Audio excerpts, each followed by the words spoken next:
Good evening, everyone. Am I audible? Yes. Okay, hello, I am Arya, and I welcome you all to the first Health Katta Session of the year.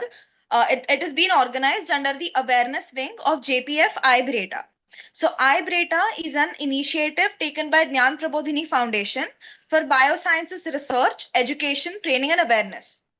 We at iBRETA lay emphasis on performing analytical research in biomedical sciences and developing scientific temperament for school and college going children. Through various training and research programs and educational modules, we strive to create community awareness on relevant aspects of health and disease, basically. We have successfully organized online awareness and training sessions on a wide variety of topics, ranging from lifestyle diseases, dietary habits, to menstrual awareness by distinguished speakers. And today we are here to decode another such interesting and absolutely relevant topic, which is allergies. So, to throw light upon this topic, today we have with us Dr. Dipti Pujari, ma'am. I welcome you, ma'am, on behalf of the iBRETA team. Before we move ahead with this session, I would like to briefly introduce our honorable speaker for the day. So, after completing her MBBS, ma'am has completed her MD in Pediatrics from Grant Medical College and JJ Group of Hospitals, Mumbai. She has also been certified by the European Academy of Allergy and Clinical Immunology in allergology and immunology. She has worked as an allergy consultant at Deenanath Mangeshkar Hospital, Pune for the past 3 years. Not only that, she has a remarkable 11-year experience of working as a consultant pediatrician in Pune. So thank you so much, ma'am, for joining us today, and I request you to begin with the session. Thank, thank you so much for that wonderful introduction. First of all, I'm going to share my slides and then we'll go from there.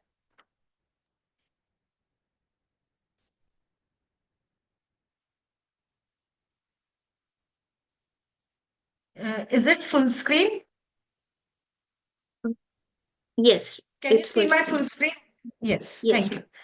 So I'm really thankful to Gyan Prabodhini and iBRETA for giving me this wonderful opportunity. The topic being unmasking allergies from triggers to treatment. So I'm Dr. Dipti Pujari. Basically, I'm a pediatrician and allergy specialist. It's really my say fortune that I've been given this platform. Again, once again, I thank this whole team for organizing this. Uh, I'm feeling a bit daunted today because, see, this is for a general public. Till today, I've taken so many lectures, but all of them were for doctors. I teach doctors, I take lecture for doctors. So to teach a general population on this very, very important topic, I hope I do the justice. I'll try my best. I'll try and avoid medical terms. Wherever I use medical terms which are unavoidable, I'll try and give you all the normal meaning for that term. I hope I'm loud and clear and my slides are visible. Yes. Thank you. So from here, we'll go ahead. You know, I'm really surprised how this iBRETA team, they must be doing really a wonderful job. How did they choose this topic? Why? Because still, 10 years back, 5 years back, 2, 3 years back, there wasn't anything called allergy consultant. Even in Deenanath has thousands and thousands of consultants. I'm the only allergy consultant. So it's such a new field. But what my late Professor Nagaraju used to say, that we are sitting on the time bomb of allergy. Allergies are increasing by leaps and bounds, and I'll tell you exactly why this is happening. Okay. So, what is allergy? Basically, it is a condition when a person's immune system reacts to a substance in the environment that do not bother most people. So, allergies or allergens don't come from moon or stars or galaxy. They are not aliens. They are our friendly nearby things like simple dust, simple pollen, simple food, wheat, rice, and peanut, which we are all using day in and day out. Simple flowers, simple insects, which are friendly to all of us. But to a particular person, they can act as allergen and can create havoc in that person's life. So basically, allergies are proteins and mostly allergies are IgE mediated. Now, what is this IgE? It's an antibody. When we talk about infection, it's all IgA or IgM, IgG. But when it is allergies, it's mostly IgE. And all these, whatever A, G, E, whatever I'm saying, they are antibodies which our body produces. So if infections, viruses, bacteria enter our body, IgM and IgG are produced. But when allergens enter our body fights and IgE antibodies are produced. So IgE antibodies are marker for allergies mostly. Okay, there are other forms also T cell mediated. There are other forms, but mostly as of now we'll keep it IgE. We will keep it simple.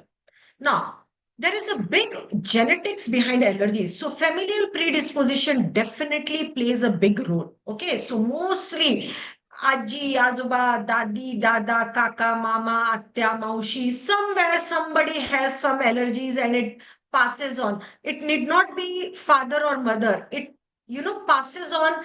Two, three generation might get skipped, and then suddenly you might see you or your child is having allergies. Okay, and there is hyper responsiveness means what? There is lot of fight going on.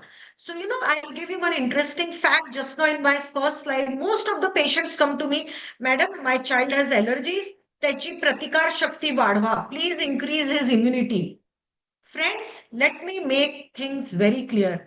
Allergies is not less immunity. In fact, it's immunity, hyperimmunity going in the wrong direction. There are lots of Ig. This antibodies is very high. It's no low immunity. Low immunity means something like AIDS, HIV, where person cannot fight.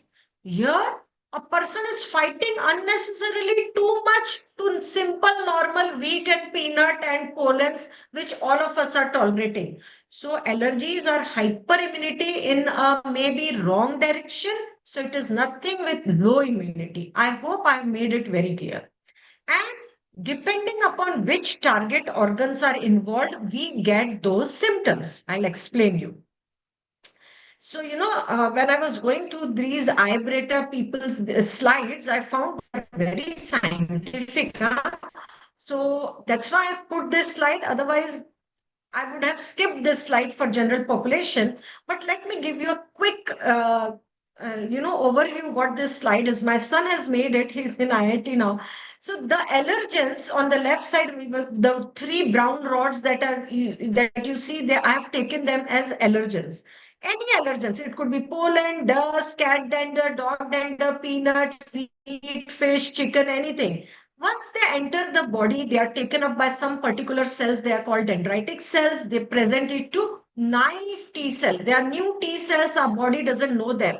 Once they interact with special T cell receptors, the body transforms it into Th2 mediation, where these Th2 cells then start secreting interleukin 4, interleukin 5, interleukin 13. These are all allergy inflammators. Okay, in such a way that B cells get activated. These are again cells inside our body. Blood has B cells. Every body has B cells.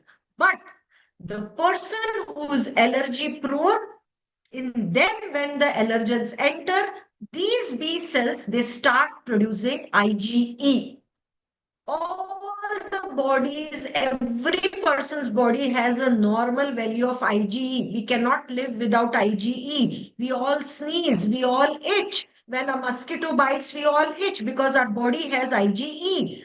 But people who are prone to allergies, their body produces lot of IgE. Can you see there are so many IgEs are producing, and then they go and attach to something called mast cells, to Fc epsilon R1 receptors. There are receptors, they go and attach.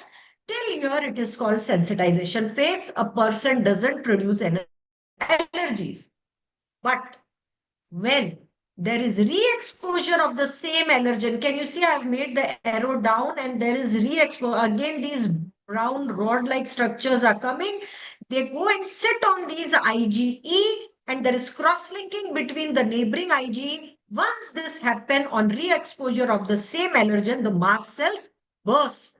As soon as the mast cells burst, lot of allergy mediators are released. Histamines, leukotrienes, prostaglandins, chemokines, cytokines, they all get released.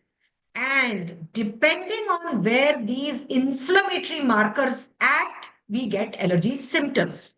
So, in the body, there is a good balance between Th1 and Th2 cells. Whatever I told you just now was all Th2 pathway. And what is this Th1 pathway? It is the infective pathway. So why did I say we are sitting on time bomb of allergy? Because the allergy pathway is becoming really heavy nowadays and infections are becoming lighter. Why? Because, our ancestors, they lived in village, they lived, in a, they had a lot of people, parents used to have 10, 15 children, all the family members used to live together. There were a lot of infections happening, cross infections happening. They used to use lot of cow dung, mud vessels were used, lot of homemade cheese, paneer, ghee, doodh, dahi, dosas, idlis, lot of natural bacteria, cow dung, close families, lot of children playing in the fields, cattle are grazing. There were lot of infections happening. Okay, so this left side infective pathway was very happy, allergy pathway was light. But now what have we done? We use Dettol, we use Lysol, we use sanitizers, we use HIT, we use sprays, we use all possible, we have killed all the good natural bacteria. We don't live together. Now we are nuclear family, one child, highly protected, all clean environment, no cross infection, lot of vaccines, lot of cleanliness, urbanization. We have stopped eating dosas and dahis and natural products, ganne ka juice, and we have moved to Coca-Colas and Fantas and burgers and pizzas. So what has happened? Infections have gone down. Now this left side infections have gone down, so allergies are going up. So all this, there is lot of tobacco, pollution, right since, in utero, all these things have decreased and the allergens have increased, leading to lot of allergies. So what I'm trying to say now, depending upon which organ is getting targeted, if eyes are getting targeted, we get allergic conjunctivitis or allergic rhinitis. If skin is the culprit organ, we get atopic dermatitis, urticaria, contact dermatitis. Nowadays, we are using so many dyes, artificial cosmetics, lipsticks, foundations, perfume, spray, everything has urbanized. All natural products have gone down, infections have gone down, and so allergies have come up. And that's why we are sitting now in the time bomb of allergies. It's just exponentially increasing. If it's affecting as lungs, we develop asthma. If it's all the organs getting affected, we get severe anaphylaxis, which is life-threatening. Then we have food allergies, drug allergies, insect allergies, and the list is endless. Okay. So I talk in brief, 15 minutes already over. I'm going to be quick. I'm going to be try and be very relevant to the general public. Let's see. Now, food allergies. First, let me do away with some myths. Remember, allergy is due to protein. So parents say, my son eats lot of sugar, so that's why he develops allergy. No. So mostly for general public, let me tell you, carbohydrates, sugars, fats, they are not allergic. Proteins cause allergy. When we test proteins. So eating a lot of sugar doesn't give you allergies. You can sit in a drum of sugar, you won't be allergic. So mostly high protein foods are allergenic, like your milk, your egg whites, peanuts, all the nuts, cashew nuts, almonds, okay, pistachios, all your dals, choles, rajmas, your besan, harbara dal, masoor dal, all these fish, prawns, all high protein foods are mostly allergenic. It's not a blanket rule, even rice could be allergenic. So, one take home message, please, for all of you, just because your child gets rash, please don't stop anything and everything. Believe me, I have seen patients losing 2, 3, 4 kgs weight and coming to me because the parents have stopped everything. Why? Because some dadi dada said, or some GP, some doctor said, or it was their brain that my child must be allergic to these high protein foods. No, these are commonly allergenic food, but please don't stop anything and everything without proper testing. Okay. So these are common allergens. So food allergies can come like this. Lot of, so how does food allergies come? If it is IgE mediated food allergy, once you eat within half an hour or maybe say 1 hour, 2 hours, you'll get lot of these kind of rashes. The skin might start scratching, itching, watering from eyes, nose, and you will get these type of reaction if it is IgE mediated. It's not 3 दिन पहले खाया था, अरे 3 दिन पहले खा लेला, you won't get allergy today. It has to be casual. Means what? You eat and within half an hour, 10 minutes, 1 minute, 1 hour, 2 hour, 3 hours, 4 hours, you'll get reaction. Not something that you have eaten 2, 3, 4 days back and you think my child could be allergic to that. No. And once you think you're allergic to peanut, every time you eat peanut, you should develop allergy. It's not that once you develop allergy to peanuts, then you develop allergy to tur dal, then you have develop allergy to fish. No, it doesn't change. Okay. And mostly it's very, very rare. I do have many patients, but it's extremely rare as of now for general public to have multiple allergies. It's mostly 1 or 2 foods. So this, what I told you was about IgE mediated allergies. There could be some non-IgE mediated where you will not get rash on the body, but every time, suppose you are non-IgE mediated means it goes through some other pathway. So mostly then there are gastrointestinal symptoms, lot of nausea, vomiting. Every time you eat peanut, you will get nausea, vomiting, bloating, tummy ache, diarrhea, every time. So every time you eat peanut, you should get these symptoms. But if you're not eating peanuts, you shouldn't get these symptoms. So it's not that anything and everything, they are very specific. So food allergies can be IgE mediated or non-IgE mediated. I'll repeat again, IgE will give you a lot of rashes on the body, and non-IgE mediated can give you a lot of abdominal symptoms like bloating, diarrhea. Of course, there is mix in both, but for now, for general public, this is the rule you can say.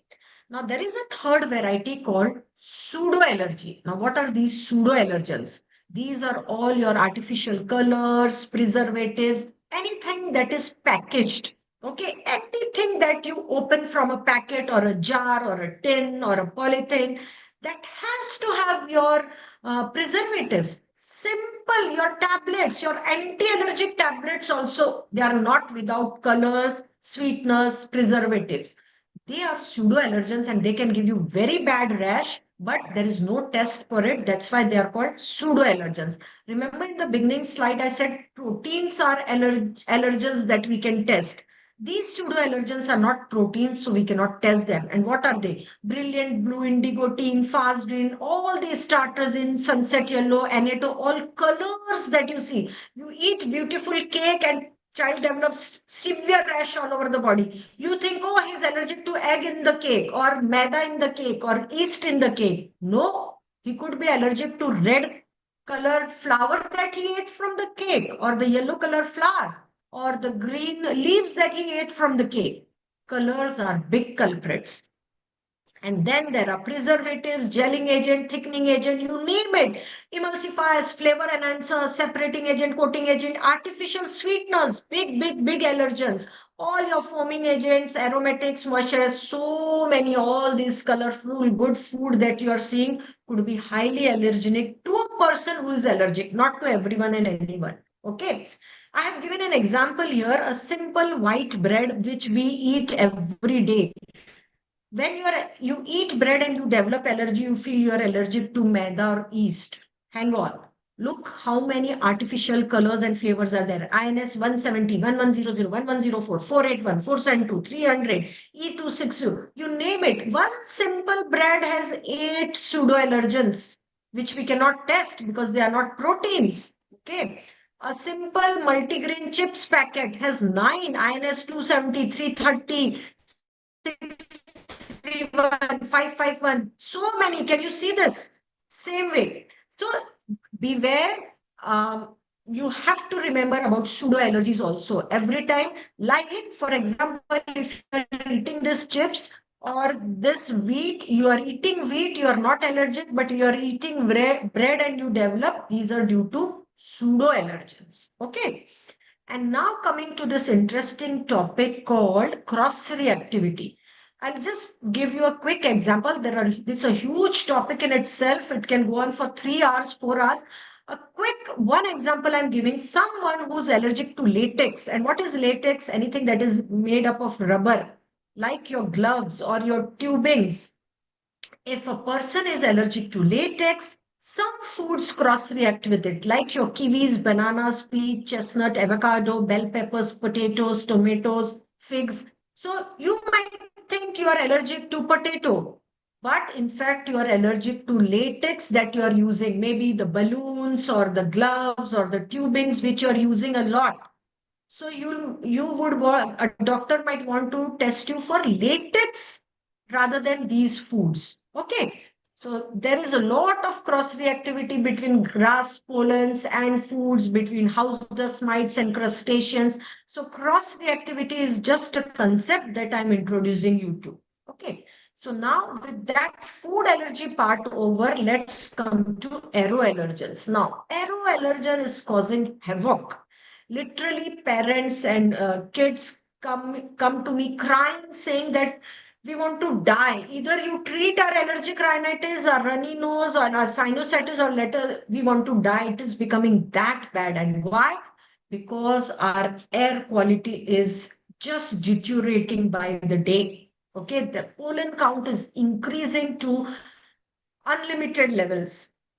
So global prevalence of allergic conjunctivitis, eye allergies is as high as 40%. And India is not behind. India is not behind anywhere. So why in allergies? Our allergy has reached 25%, just eye allergies, it's at par any other country. Can you see that? So why I'm talking about conjunctivitis? Because it is very difficult condition. It gives you I'll come to it, but there is lot of school absenteeism. The quality of life decreases, loss of work days, failure to sleep, increased cause and vision loss. Continuous rubbing of eyes can give you keratoconus, can give you cataracts, corneal abrasions, leading almost to blindness. And what are all the symptoms? Ocular itching, watering, redness, foreign body sensation, blurred vision, photophobia, swollen eyelids. The life becomes hell. Imagine continuous irritation inside the eye. It becomes very difficult to do day-to-day activities. Parents, kids, they come crying to do something. And what is causing? Anything that is entering your eyes, anything that is here in the environment where we are sitting, anything can be allergen. The sister, I call them allergic conjunctivitis and allergic rhinitis as brother sisters. Why? Because anything that is in the environment is entering from your openings. It can be nasal opening or your eye opening or your mouth, and that's going inside. Okay. So the same environment to someone can cause allergic conjunctivitis, to others it can cause allergic rhinitis, to a third person it can cause go down in the lungs and call allergic bronchitis or what we call as allergic asthma. So they are all brothers and sisters because the aeroallergens that's in your environment, that is here in the air, they are the same. The openings are different and the target organs are different. It could be eyes, it could be nose, it could be your sinuses, or it could be your air pipes or in the lungs. Depending upon where they are acting, you can get different symptoms, and we give them different names at allergic conjunctivitis for the eyes, allergic rhinitis for the nose, and allergic asthma if it goes down. So, typically they come and say, my child wakes up in the morning and gives 10, 15, 20, 30 sneezes. There's continuous watering from the nose, continuous watering from the eyes, lot of itching in the ears, itching in the palate. The life becomes miserable. The child cannot concentrate, or if the parents are suffering, they cannot concentrate, continuous heaviness. This needs to be find out which allergen is the culprit. And the same thing when it goes down, it causes allergic asthma, because this is the left side is the normal airway. In the asthmatics, the airways, the lumen decreases and there is lot of swelling in the surrounding. Can you see? And in severe asthmatic attack, the lumen, the air pipe decreases even further and the swelling increases. This is why is this happening? Again, something is there in the environment, some aeroallergens, they come, we inhale, they go inside the air pipes, and brain suddenly says, oh, I'm allergic to this, please don't let it enter. So the air pipes, the lumens are good and nice, they constrict. As soon as they constrict, the child can't breathe because you need this much of lumen to breathe, and now you have only small lumen, this much, you cannot breathe. So you start coughing. Brain thinks that something is there. Remove. You don't get out anything. There is only just dry hacking cough or breathlessness because you have to breathe through very narrow lumen, and that's why you become breathless. That's what you start getting wheezing or दम लगना, इसीलिए उसका नाम है दमा, asthma, दम लागणे. Okay, इन मराठी और इन हिंदी दम लगना, इसलिए उसका नाम है दमा. So these are some of the allergens. What are they? They are outdoor allergens, or some allergens can be inside our house. So mostly our outdoor allergens are seasonal. Why seasonal? Because they depending upon the pollens that are around you. So we say now Vasant, Bahar, spring season, everyone loves. But for allergic patients, it can be a hell because the pollen counts increase. Then it's blooming everywhere. There are a lot of flowers. But the flower, they pollens, and if you're allergic to them, your life can become hell. And so there can be flower pollen, tree pollen, grass pollen, weed pollen, all the fungi, molds, anything can be irritating. So these are mostly outdoor seasonal pollens. And then there are perennial, all the year round happening. That's something that is inside our house. They are indoor allergens like your pets, your cow, cat dander, dog denders. What are denders? Anything that their body fluids, their saliva, their urine, their feces, their hair, the dust that is their skin, anything can be allergen. So cat allergen, dog allergen, cockroaches, your dust mites, molds, indoor molds, outdoor molds, anything can cause aeroallergens. A quick word on triggers. Now, the slide that I'm showing is of triggers. They are not allergens. They are triggers. They can increase your allergies or they can act as trigger for your allergies. Like upon what we say, आग में घी डालना. Okay, you have heard that ना, आग में घी मत डालो या जले पे नमक छिड़कना. तो जला तो एलर्जी के कारण है और नमक का काम ये करते हैं. So what are all your triggers? Your kachwa chop, all out perfume spray, burning of wood, your smoking. Smoking is a big trigger. So we don't test smoking because it's not a protein, but the smoke itself, धूल and dhur, dhur ani dhur. So any dust or smoke, Strong smells, bad smells, perfume, too much cold, too much hot, sudden change in temperature, pollutants, carbon dioxide, carbon monoxide, sulfur dioxide, all these can be bad triggers for allergies, so you have to avoid them. That's why nowadays there is a big no for these mosquito coils, smoking, and burning of leaves and wood. Okay. So how do we manage them? Once we test and once we know, we did tell you exactly how to manage. But in general, house dust mites are very common and you have to avoid house dust mites. What are they? They are not dust, but the microscopic mites that are present in the indoor dust.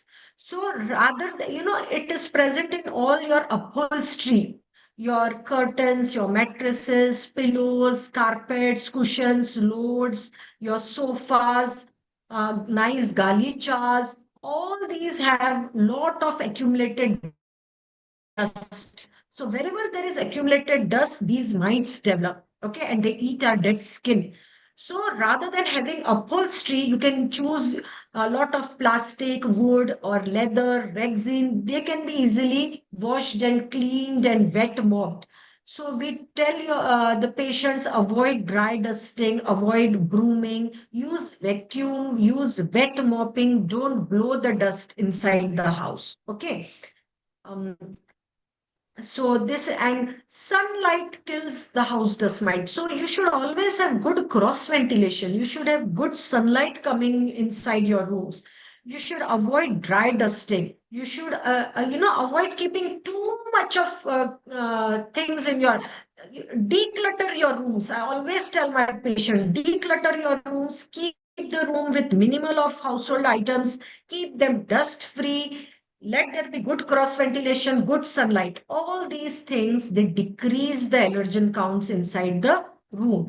And of course, your pets and your molds, make sure the walls are dry, they are not wet, they are not moldy. Because if there is a lot of mold, your child or you yourself will never improve. Also, if a person or a kid is allergic to pets, make sure you keep the pets outside your room because pet denders can be disastrous. Okay. You have to wash your pets regularly, keep them away from your bedroom, make a barrier door, and take good care of your pets. What about outdoor allergens? Outdoor allergens becomes really, really difficult to manage because it's all over. It's all over.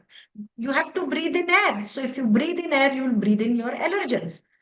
So that becomes a bit tricky to manage, but we always tell to, stay indoors if you're allergic to pollens and if the pollen count is high, keep the windows shut. While you're going, use good, cycling goggles or swimming goggles, which are airtight and which don't allow pollens to enter your eyes.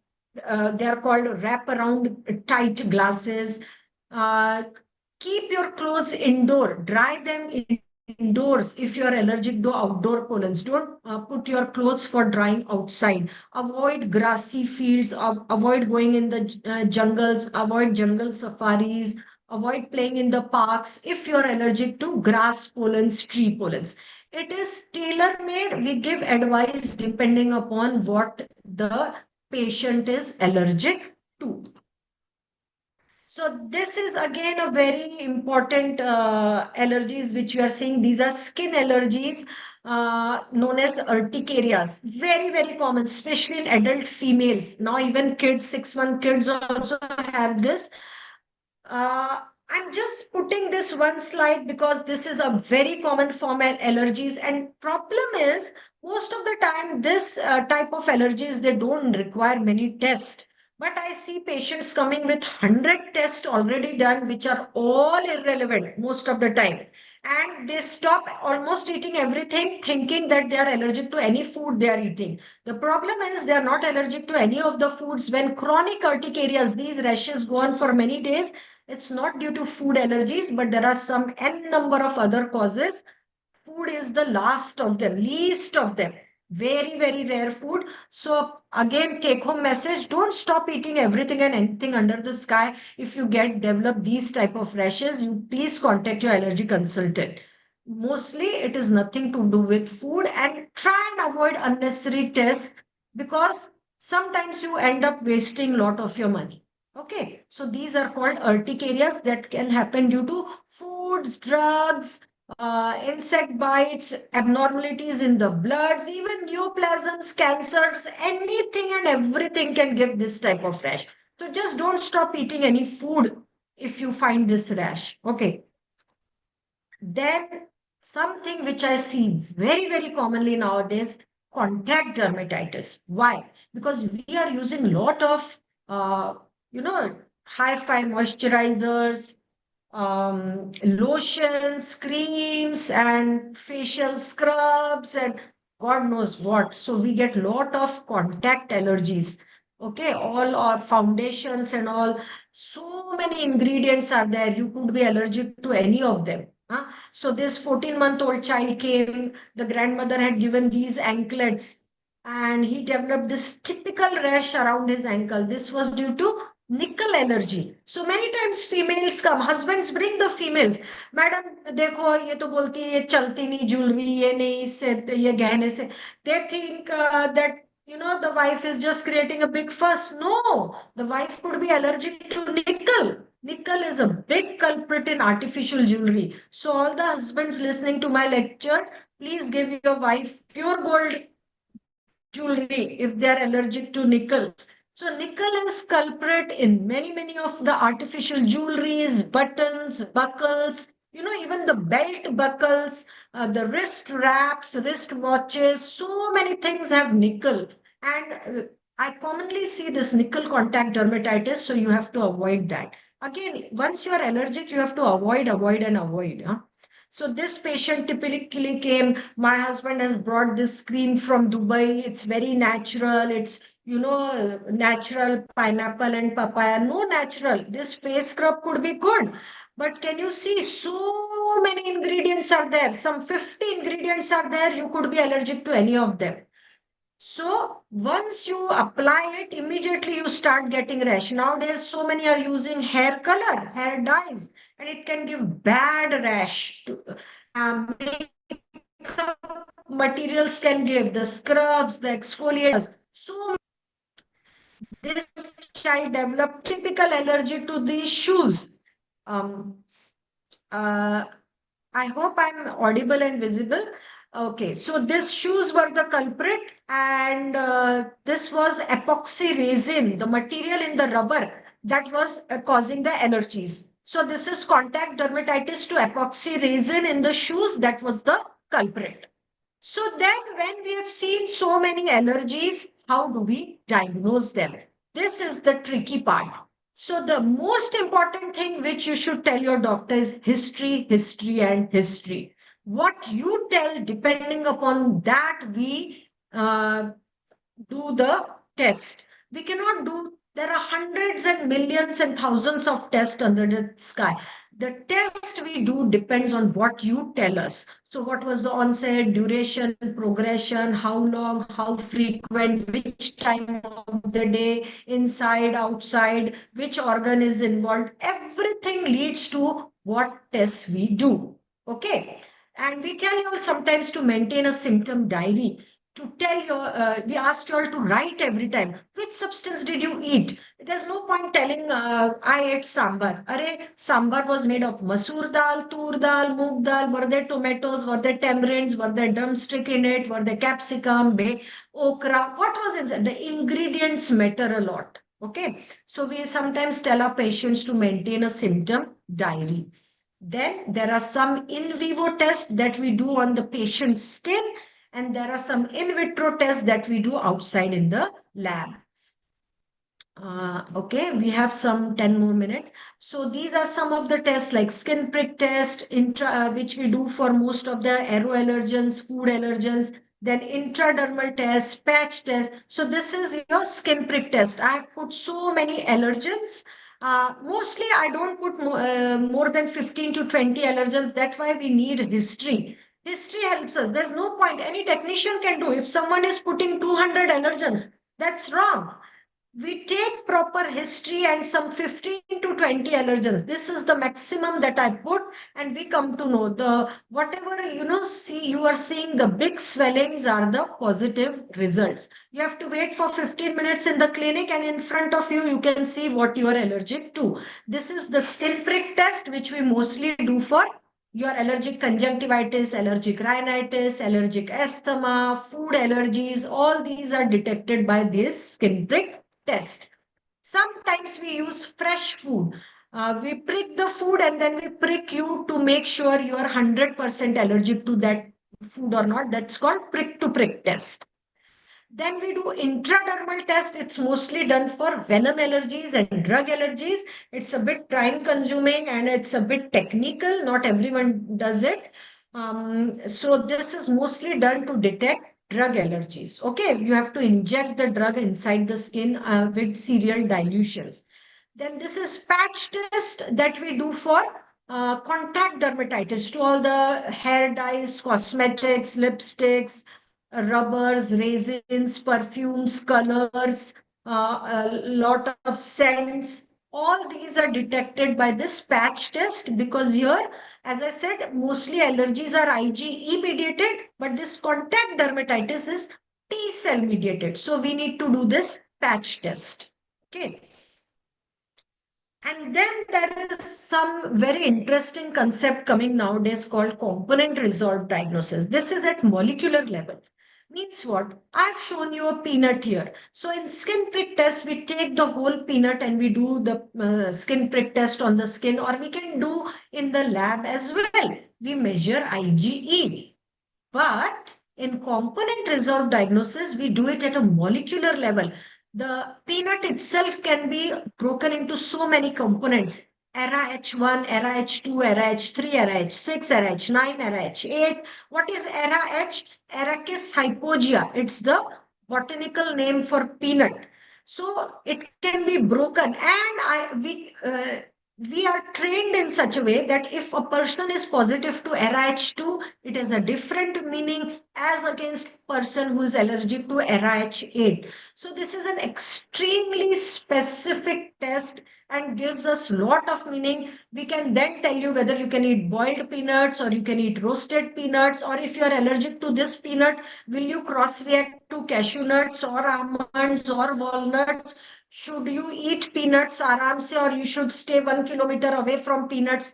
Component resolved diagnosis tells us a lot more, but it's hardly needed. Out of 100 patients, I advise it in 1 or 2 patients, not all needed.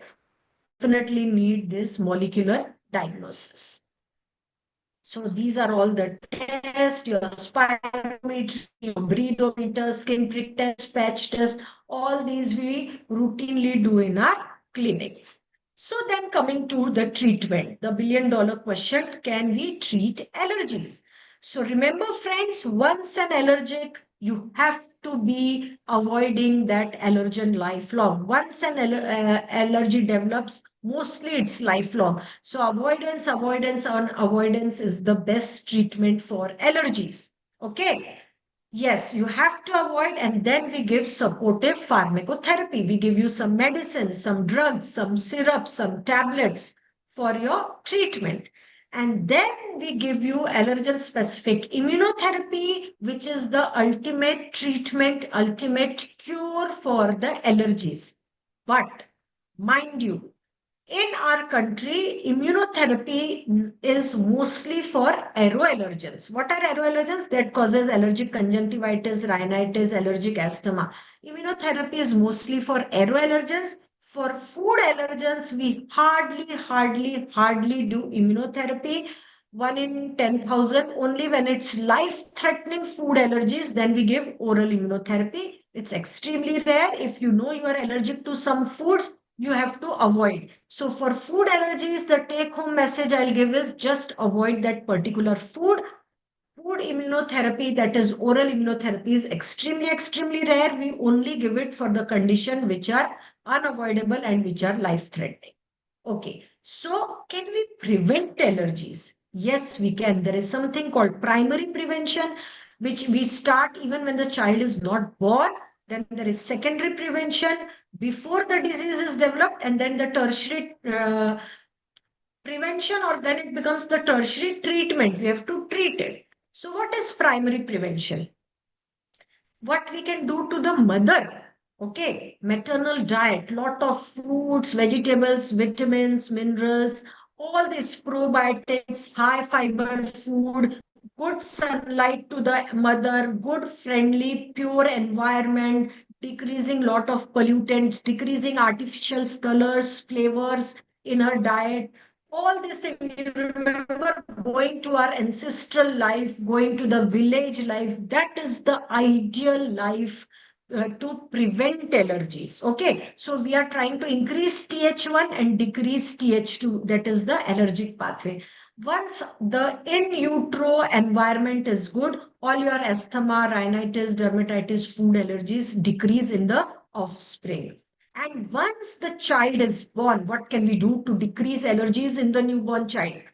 So one more thing here I'll say, don't unnecessarily tell the mother, don't eat these, don't eat that. That is a big, big no, a big no. The biggest take home message. Otherwise, a lot of times I see, don't eat this, don't eat that, that will, no. Mother should have a wholesome, healthy diet. What I am trying to say is avoid artificial colors, flavors, preservatives, artificial sugars, all fresh vegetables and salads and good sunlight, good exercise, good healthy bacteria is what a mother needs.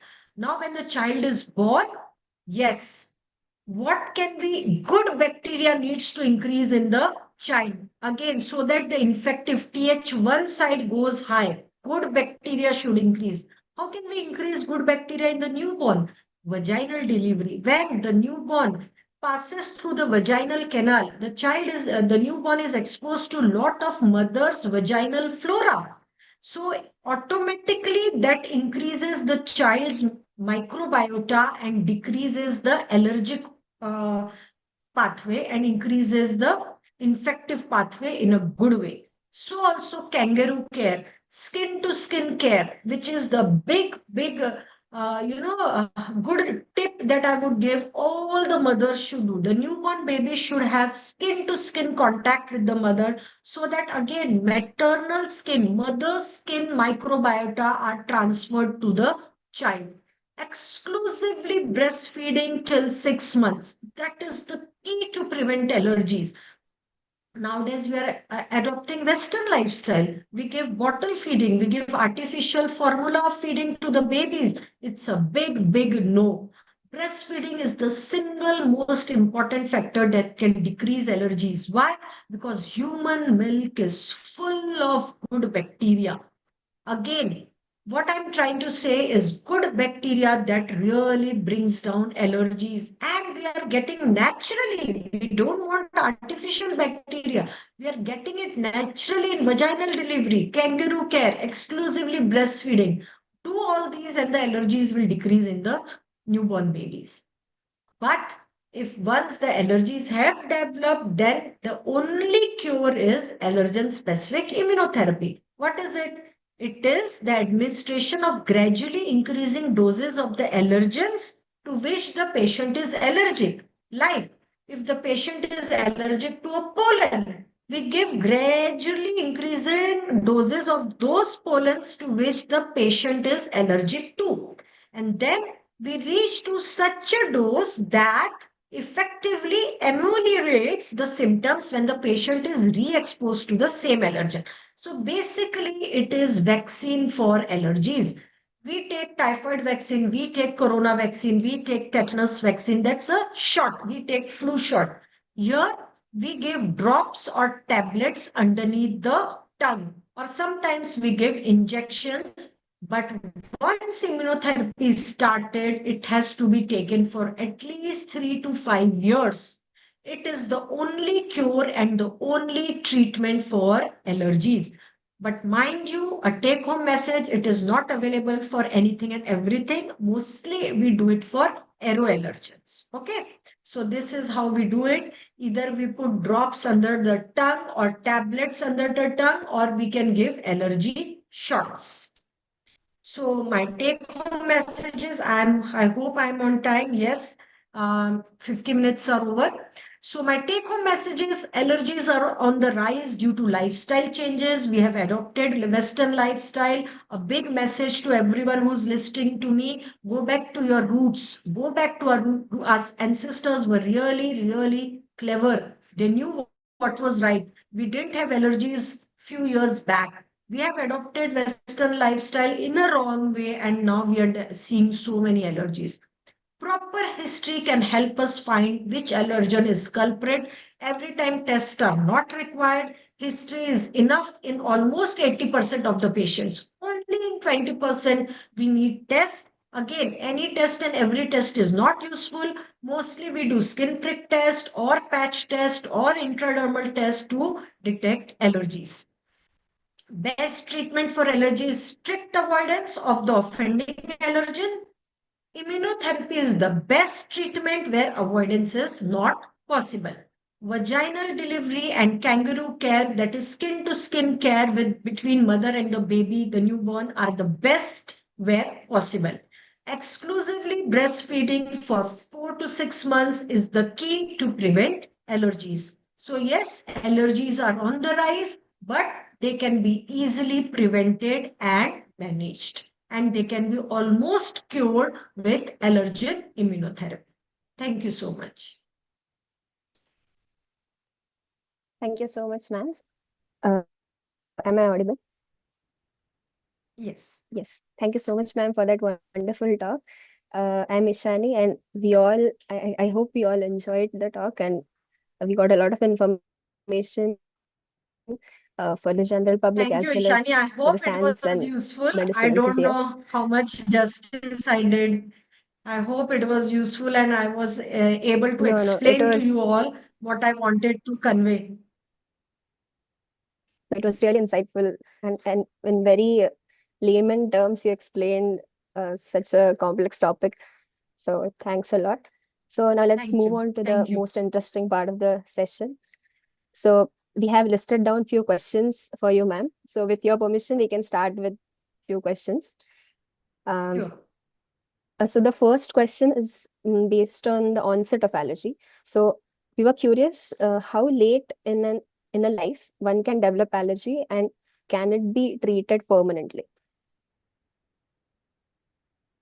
I have seen allergies in a 70-year-old person also, 80-year-old person also. So it could happen for so many years you were consuming something and you were absolutely fine. And suddenly one day you see you ate that particular food and you developed allergy. So, there is a threshold, a big concept called threshold.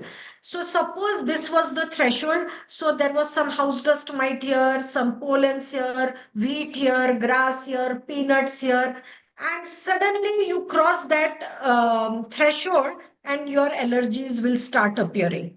So every person has a different threshold.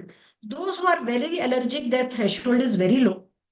So when you'll cross that allergen or which allergen will suddenly cause symptoms to you, there is no age limit. Even a 80-year-old can develop an allergy, and I've seen allergies in 2 months and 3-month-old babies also. And sorry, what was your second Okay. question? So the second question was, can the allergy be treated permanently? Yes, Is as there I any was telling you, treatment which immunotherapy. permanently Yeah. abolish allergy? Yeah, so Yes. immunotherapy Okay. is the only way which can permanently cure the allergies. We give increasing doses of the allergen to which you are allergic to. But, but once we start immunotherapy, you have to take it at least for 3 to 5 years for cure. So as of now, studies say you stop taking allergen immunotherapy, your allergies won't come for the next 5-10 years. Okay, so there is cure, but it's not like 7 days treatment you took, 10 days treatment, and you'll stop developing allergies. No, the treatment is for longer duration, almost 3 to 5 years. You have to take allergy shots or allergy tablets or allergy drops. And After that, for many years, you are allergy free. For food allergies, once you develop, you have to just avoid. So avoidance is the key to the treatment for allergies.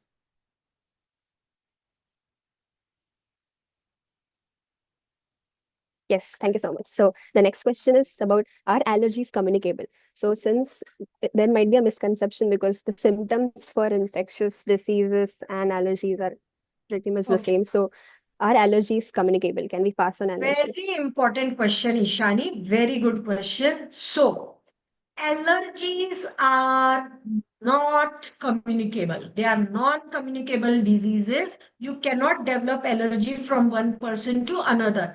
So remember these two concepts. Once you have fever, cough, cold, that is your infection. They are not allergies. Fever, no fever, only cough, dry cough, or cold, runny nose, sneezing, blocked nose, watering from eyes, watering from nose, no fever. That is your allergies. So such allergic patient, if that patient, he or she sneezes, that sneezing won't cause infection to the other person or allergy to the other person. This person is not infected. He's sneezing due to the allergies. So allergies are non-communicable. Infections are communicable. So if you have viral infection and you cough or you sneeze, all your vapors come out and you will infect the person who is breathing there. So your viruses are communicable, bacteria are communicable, but allergies are non-communicable. Okay, for sure. Take home message. Yes, right. So can you briefly explain the mechanism of action of anti-allergy drugs? Okay. So the common anti-allergic drugs, what we call antihistamines, I'll not take the trade names, but there are very, over the counter available. So they are mostly antihistamines. Remember my first few slides I showed the mast cells, they burst and they release lot of histamines, leukotrienes, prostaglandins, chymokines, cytokines. So these inflammatory markers, wherever they act, they cause those symptoms. If they act on the skin, they cause lot of rash. I showed you those red patches. They are called urticaria. If they those histamines they act on the nose, we get lot of sneezing, conjunctivitis. So mostly the drugs that are available, they are antihistamine. They are antidote to the histamines, that is the allergic marker. So they just suppress the symptoms. Mind you, the antihistamines that we give, they don't cure the allergies. I'll repeat, they don't cure allergies. They are antagonizing the symptoms of allergies. Okay, so you won't get the symptoms, you won't get the sneezing, you won't get the skin rash, you won't get contact dermatitis, you won't get asthmatic attack, but we are not curing it. For cure there is immunotherapy, and more than that, for cure there is avoidance. I hope I made it clear. Yes, it was very clear. So one more following question is, do allergy-associated immune response has any role with the chronic non-communicable diseases such as cancer and neurodegenerative diseases, diabetes? So does this immune response cause any effect on the onset of such non-communicable diseases? No. So allergies don't cause any change in these conditions, but let me tell you, many allergies are autoimmune also, like autoimmune variety of urticaria. Okay. So if the person is having diabetes, hypertension, could be that person may develop autoimmune variety of urticaria, autoimmune variety of skin rash. But one is affecting the other is highly unlikely. Sometimes the manifestation that you see, severe urticaria, extremely rare, there could be some underlying disease like leukemias and some cancers, mastocytosis, that we work up and we find out. But your allergies won't affect your other non-communicable diseases like your diabetes or hypertension or anything else. No. They Yes, can okay, right. coexist. They can coexist in the same person. Also, okay, understood. So, are there any other treatment options with homeopathy or some Ayurvedic medicine that can help to cure allergy? Or do we have any other So, substitutes along with the anti-allergy? okay, so I'm a pure allopathic doctor. I'm MD Pediatrics from Grant Medical College, DNB from Lady Harding's New Delhi. I'm MRCPCH from London. I'm IACI certified from Europe. I'm a pure allopathic, so I don't know. So many homeopathics and Ayurvedic doctors, they practice our medicine, but unfortunately, I don't know their medicine, so I'll not give any loose comments here. So in my practice, I don't use homeopathics and Ayurvedic because I don't know whether they work or not. I don't know what are the ingredients, what they give to work. I don't know. I use pure allopathy to decrease the symptoms. I give proper counseling. I tell what to avoid because 90%, 80% of the allergies can just be managed by proper avoidance. That's the take home message today. Proper avoidance of the allergens that you are allergic to. If avoidance not possible, we give drugs to Yes. counteract the symptoms. And if that is not happening, then we give immunotherapy. That is your allergy vaccines that has to be taken for almost 3 to 5 years. So I don't know about homeopathy and Yes. Ayurveda. Okay. That's noted. So, a last question for today. Does our microbiome has any role in the onset of allergy? Since you mentioned in the Oh initial talk God. that Yeah. we are Yeah. less You have prone to bacteria nowadays due to okay. urbanization.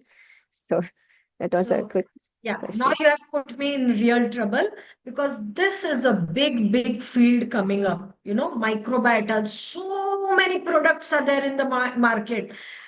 This is good bacteria. This is probiotic, Yakult, and all this. So many things. So let me tell you one thing. Okay, this is epigenetics. Over the years, generations after generations, we have adopted western lifestyle and we have decreased our village lifestyle, and that's why allergies are increasing and infections are decreasing. It's not that in 3 days you take some good bacteria and you will be allergy free. It's nothing like that. The lifestyle has to be changed over the years for many generations to see the shift, or what we call drift. Okay, it's not 10 days, 20 days, 30 days you use something. So what I tell my patients, use a good healthy lifestyle. Okay, why you want to use artificial bacteria? Eat lot of dahi. Your yogurt is steaming with good bacteria.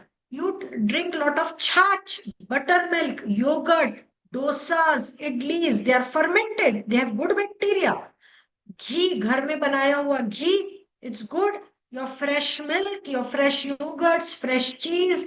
Eat natural good. Your green vegetables, eat lot of fresh vegetables, lot of fresh salads, fruits. Why go for over processed food, colored food, artificial food, buns, burgers, jams, jellies, all Fantas and Cokes? Your teeth and mouth, everything is becoming orange. Go for natural food. Your natural microbiota will increase. Go for healthy diet. Okay, so natural immunity will increase. Your natural good bacteria will increase. You don't have to do anything artificially. Eat lot of fresh vegetables, fruits, yogurts, dahis, dosas, idlis, wheat, chapati, rice. Eat dry fruits. Eat wholesome food. That's good enough. Nothing artificial Absolutely. is needed. Yes, you're absolutely right. Thank you so much for all those insightful answers. And now let's move to the conclusion part of the session.